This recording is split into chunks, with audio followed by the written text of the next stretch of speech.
Now, ladies and gentlemen, there's been a lot of news about Scotland in the very recent past, but there was an extraordinary result for us in the European elections in Wales.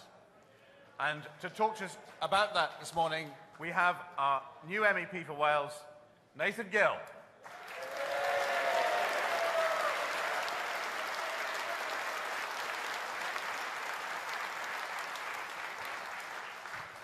Good morning, conference. Bore da. I feel very grateful to be able to stand here as the UKIP MEP for Wales. But of course, luck did not play a part in this. The team at UKIP Wales worked incredibly hard, starting back in October of 2013.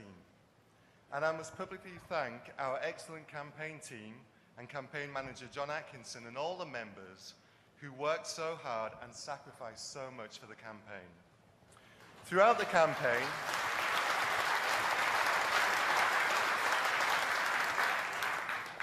campaign, everywhere that I went, people assumed that I would be elected. However, I just could not allow myself to believe this. Having taken part in campaigns for UKIP since 2005, I was used to drive into electoral results with high hopes, only to be bitterly disappointed. During the campaign, the Welsh nationalists, Plaid Cymru, decided that it looked very likely that they would lose their one MEP, and so they had better start attacking UKIP. The leader of Plaid used her main conference speech to state that anyone who voted UKIP was not Welsh. And that our kind of politics was not welcome in Wales. Not now, not ever.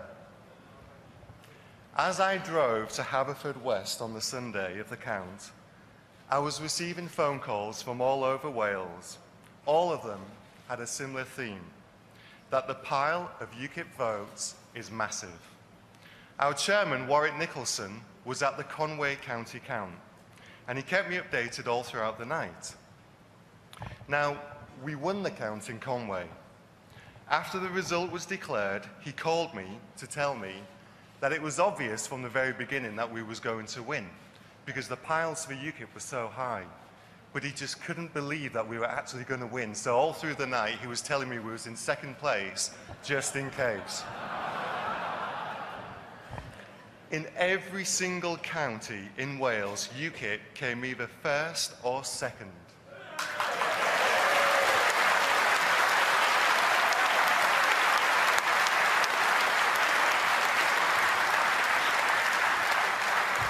We were the only party with that distinction. In Conway, Flintshire, Denbighshire, Wrexham, Vale of Glamorgan and Paris, we turned the map purple.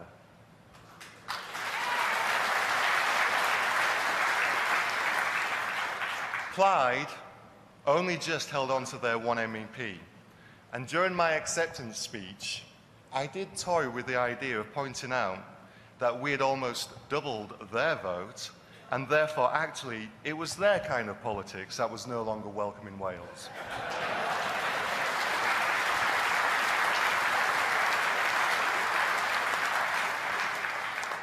We came second in Newport and Pembrokeshire by less than 300 votes, and second in Torfaen and Merthyr Tydfil by just over 600 votes.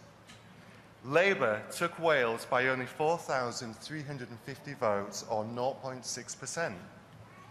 But without a doubt, the night belonged to us. For too long, the Labour Party has taken Wales and the people of Wales for granted.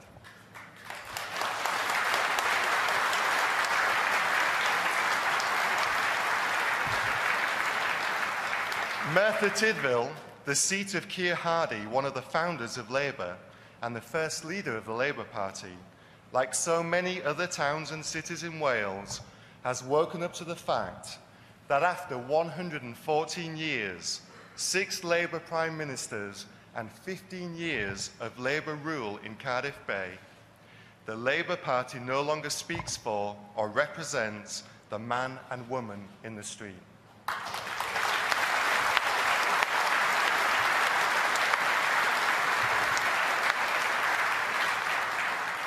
And this was blatantly obvious by the responses that we received everywhere that we campaigned. Aneurin Bevan, the great Welsh statesman who gave us the NHS, would be horrified to see how the Labour government in Wales has run down his NHS. A Welsh NHS report by McKinsey & Co concluded that government strategies are financially unaffordable, lack accountability, and that there is a lack of capacity to deliver them. And evidence from the Nuffield Trust suggests that healthcare is poorer in Wales than many parts of England, despite the fact that we pay more money into the NHS in Wales. The NHS is the jewel in the crown of social services, but this jewel has lost its shine in Wales. 15 years of failed Labour policies and meddling.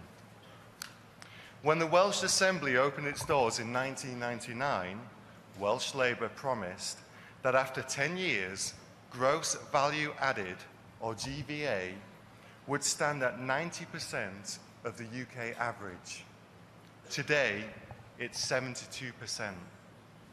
Manufacturing in Wales has fallen from 22% to 16% in just 15 years, whilst the public sector has continued to grow and dominate.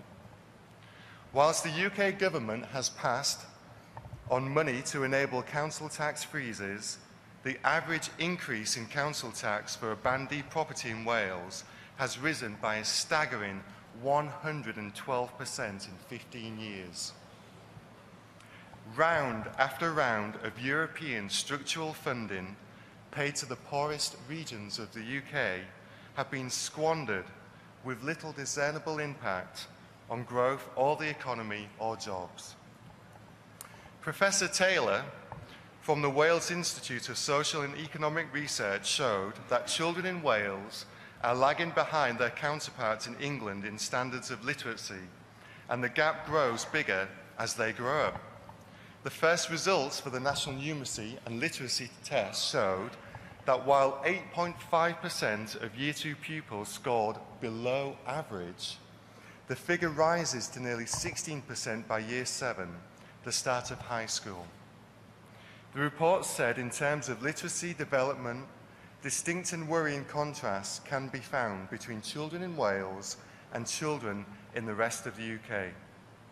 The international ranking for education known as the PISA report ranked Wales 43rd out of 63 countries for maths, 41st out of 65 for reading, and 36 out of 65 for science.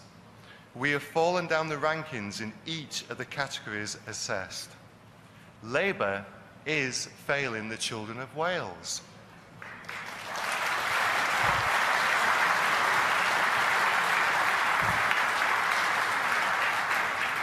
So what is the answer? I am a firm believer in the definition of madness, that if you keep on doing the same thing and expect a different result each time. Labour has failed Wales, and devolution under Labour has failed Wales. With the Scottish No vote, we are entering a new and exciting period in the way that the UK is to be governed. The Conservatives want to rush through Devo Max and other changes for political reasons. This back-of-a-fag packet approach cannot be allowed. We need the best minds in Britain to gather together to come up with a long-lasting solution. Need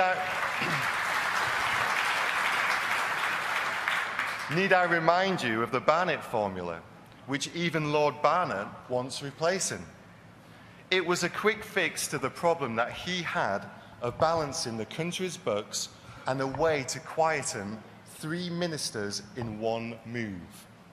It was supposed to be temporary, to last about 3 years.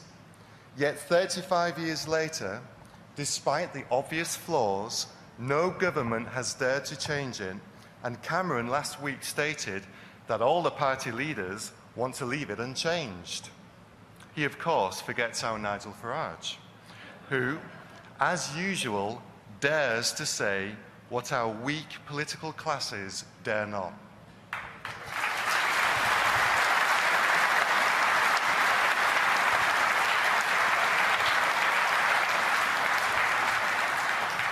It is time for Barnet to be revisited and a fair settlement for the whole of the UK to be made. Wales needs UKIP.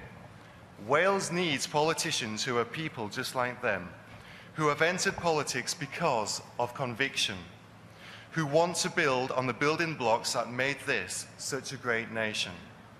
Personal liberty, entrepreneurship, freedom to try, freedom to succeed, and freedom to fail. We will not prop up a failure with taxpayers' hard-earned money. We will ensure that people who actually know how to do a job can get on and do it without interference from layers of overpaid bureaucrats.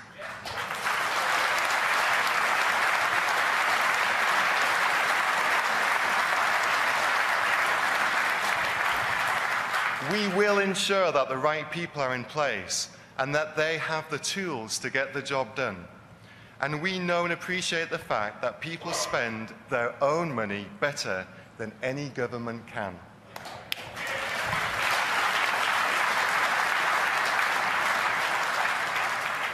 The latest opinion poll in this week has put UKIP Wales on 14% for next year's general election, higher than Plaid Cymru, the so-called Party of Wales. The desire for independence in Wales is at an all-time low. We know that we are better together and that all of us benefit from this United Kingdom.